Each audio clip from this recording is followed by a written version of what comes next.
Hello everyone, मैं Ankit Kumar, nursing officer King George Medical University Lucknow. एक प्रकरण अभी आपको सुनने में आ रहा होगा केजीएमयू से। नर्सिंग ऑफिसर के साथ कुछ JR1 और JR2 डॉक्टरों ने जो मारपीट की है, उसी से 2 दिन से चीज़ें आपके सामने आ रही होंगी। कुछ सोशल मीडिया से आपको पता लग रहा होगा, कुछ न्यूज़ चैनल पर भी सारी चीज़ें आपको दिखाई जा रही होंगी। पहले मैं आपको पूरा मामला बता देता हूँ। 2 दिन पहला ये मामला है। ट्रॉमा सेंटर के OT का ये पूरा मामला है, जिसमें एक नर्सिंग ऑफिसर की नाइट ड्यूटी थी। उसमें कुछ रेजिडेंट डॉक्टरों ने नर्सिंग ऑफिसर के साथ गाली गलौज की और मारपीट की। और इतना सब होने के बाद जब इसका विरोध किया गया तो और जो साथी वहाँ पर स्टाफ थे साथ में, OT टेक्नीशियन और स्वीपर वगैरह, उन लोगों ने बीच बचाव करने की कोशिश की, तो उन लोगों को भी डॉक्टर द्वारा पीटा गया।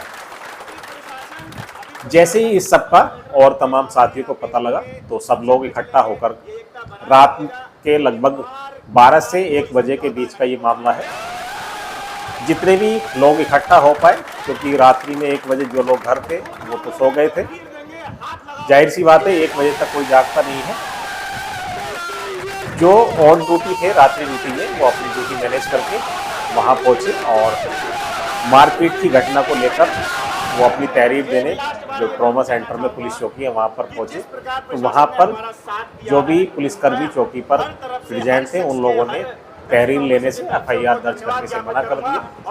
काफ़ी कुछ चीज़ें वहाँ पर चलती रही, बातचीत चलती रही, लेकिन FIR या फिर तहरीर चौकी के पुलिसकर्मियों द्वारा नहीं ली गई। उसके बाद जो थाना लगता है केजीएमयू का, वहाँ पर अपनी बात को रखने के लिए, अपनी तहरीर देने के लिए नर्सिंग कर्मी पहुंचे। तो वहाँ भी तहरीर लेने से और FIR दर्ज करने से पुलिसकर्मियों ने मना कर दिया। और क्या कहकर मना किया ये भी मैं आपको बता देता हूँ। उन्होंने बोला कि जब तक HOD आपकी FIR फॉरवर्ड नहीं करेंगे तब तक FIR दर्ज नहीं की जाएगी।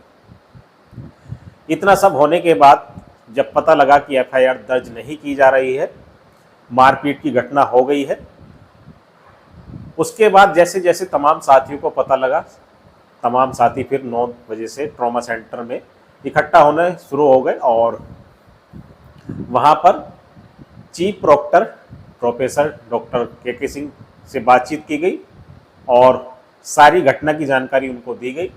जैसे ही सारी घटना उनको पता लगी तो फिर जो चीज़ें सामने आई वो ये हुआ कि जो भी दोषी डॉक्टर हैं उनके खिलाफ FIR दर्ज करा दी जाएगी। उसके लिए मंडे तक का टाइम दिया गया था और सस्पेंशन ऑर्डर जारी कर दिया जाएगा।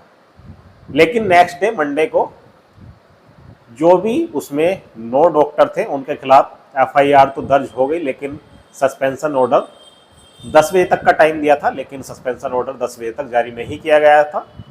यहाँ तक कि 12 बजे 2 बजे तक वेट किया गया कि सस्पेंशन ऑर्डर उन डॉक्टरों का, जो भी दोषी डॉक्टर थे, उनके खिलाफ सस्पेंशन ऑर्डर जारी किया जाएगा, लेकिन 2 बजे तक नहीं हो पाया। फिर से 3 बजे के समथिंग सारे लोग ट्रॉमा सेंटर में इकट्ठा होने शुरू हुए।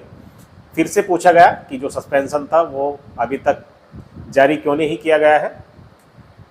तो उसी के लिए सारे लोग वहाँ पर अपनी बातें रखने के लिए, नर्सिंग ऑफिसर को इंसाफ दिलाने के लिए इकट्ठा हुए और फाइनली 6 बजे 4 डॉक्टरों के खिलाफ सस्पेंशन ऑर्डर जारी कर दिया गया। उसके बाद की जो घटना है वो डॉक्टरों के द्वारा कुछ प्रोटेस्ट किया गया। प्रोटेस्ट में जो कुछ बातें उन्होंने मीडिया के सामने कही हैं, या फिर जिस तरह के रूमर्स डॉक्टर्स के द्वारा अपने प्रोटेस्ट में फैलाई जा रहे हैं, कुछ ऐसे हैं कि कुछ बयानबाजी इस तरह की है कि डॉक्टर 60 घंटे या 72 घंटे ड्यूटी करते हैं। तो मैं तो यही पूछना चाहूँगा कि 60 घंटे 72 घंटे पहली बात कोई ड्यूटी करता नहीं है। दूसरी बात, किसी कारणवश किसी ने कभी 70-72 घंटे ड्यूटी की भी हो तो उसको ये अधिकार बिल्कुल भी नहीं मिल जाता है कि वो दूसरे कर्मचारी या अधिकारी के साथ मारपीट करेगा। दूसरा, कुछ चीज़ें इस तरह की हैं कि डॉक्टर के द्वारा बोला जा रहा है कि नर्सिंग ऑफिसर की 6 घंटे की ड्यूटी होती है और 1 लाख सैलरी मिलती है, तो इससे भी मारपीट का अधिकार नहीं मिलता है। और वहाँ पर गेट नंबर 2 के पास तमाम डॉक्टर इकट्ठा हुए और नर्सिंग कैडर के मुर्दाबाद के नारे उन लोगों ने लगाए, जबकि जो नर्सिंग कैडर के द्वारा अपने बातें मनवाने के लिए वहाँ पर शांतिपूर्ण रूप से इकट्ठा हुए थे ट्रॉमा में, और किसी भी डॉक्टर के खिलाफ गलत स्लोगन का इस्तेमाल नहीं किया गया। कोई भी इधर उधर नहीं जाएगा, कोई इधर जा रहा कोई उधर जा रहा नहीं, ऐसा करेंगे तो मैं फिर चला जाऊंगा। क्योंकि एनर्जी ऐसी रखो कि जो 10 दिन 20 दिन 25 दिन 30 दिन तक कार्रवाई ना हो तो अपनी। साथ ही साथ सभी नर्सिंग अधिकारियों की मांग केवल इतनी सी है कि जो भी पूरा मामला हुआ है, जो भी पूरा इंसिडेंट हुआ है, उसकी निष्पक्ष जांच होनी चाहिए, और जो भी उसमें दोषी डॉक्टर हैं उसको निलंबित, हालांकि 4 डॉक्टरों को कर दिया गया है, लेकिन उसके साथ साथ उनके खिलाफ सख्त कार्रवाई होनी चाहिए, जिससे कि आगे इस तरह के घटना की पुनरावृत्ति ना हो, क्योंकि ये कहीं से भी एक्सेप्टेबल नहीं है। इसको आप अगर यहाँ पर बिना किसी सख्त कार्यवाही के छोड़ देते हैं तो भविष्य में इस तरह की घटना की पुनरावृत्ति हो सकती है, इस तरह की घटना दोहराई जा सकती है। तो एक ये मैसेज भी होगा जिससे कि आगे से इस तरह की घटना ना हो। उम्मीद करता हूँ सबको पूरा इंसिडेंट समझ में आ गया होगा।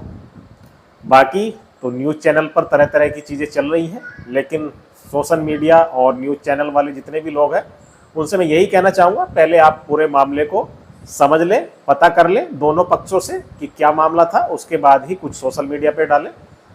किसी तरह की अफवाह ना फैलाएं, क्योंकि जो हॉस्पिटल होता है ना तो उसको ओनली डॉक्टर चलाते हैं, ना ही नर्सिंग ऑफिसर चलाते हैं, या फिर कह सकते हैं कि कोई एक अकेला व्यक्ति नहीं चलाता है। ये एक टीम वर्क होता है, और टीम वर्क में उस टीम में डॉक्टर भी होते हैं, नर्सिंग ऑफिसर भी होते हैं, पैरामेडिकल स्टाफ भी होता है, स्वीपर भी होता है, वार्ड बॉय भी होता है, और भी तमाम तरह के कर्मचारी होते हैं। तो कोई भी हॉस्पिटल जो रन किया जाता है ओनली डॉक्टर के द्वारा रन नहीं किया जाता है, ये टीम वर्क है और टीम के द्वारा ही रन किया जाता है। Thank you. इमरजेंसी में कोई मरीज आ रहा है, उसकी रास्ता का बाधन कोई नहीं करेगा, क्योंकि हम नर्सिंग ऑफिसर हैं, हम्बल प्रोफेशन है।